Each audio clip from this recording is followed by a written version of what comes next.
من دبي دانة الدنيا، بحييكم ناسي وأهلي في المغرب من طنجة القويرة وجميع الدول العربية.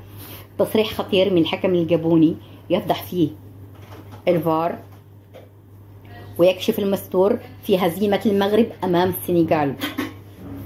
الحكم الجابوني الذي أدار المباراة فقد صرح بعد هذه المباراة وأدلى بتصريحات صحفية: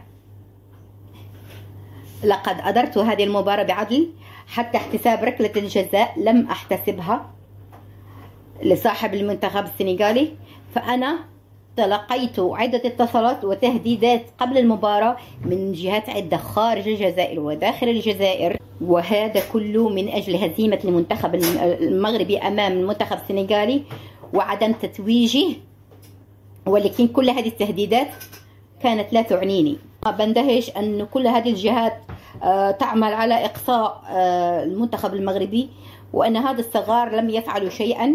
ولكن سأكشف لكم المستور والحقيقة أنني شاهدت لعبة ركلة الجزاء فلم أحتسبها كما ظهرت في الكاميرات، لكن حكام الفار أو هم الذين أوقفوا المباراة يقولون إن هذه ركلة جزاء فعليك أن تحتسبها.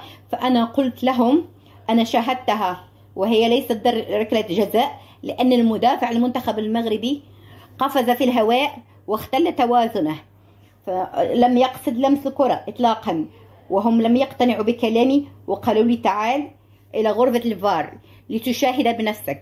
فطبعا أنا عملت، رحت شاهدتها بنفسي، لكن أنه هي ليست ركلة جزاء، فما كان عليهم إلا أن احتسابها فورا، وإلا سنوقف المباراة.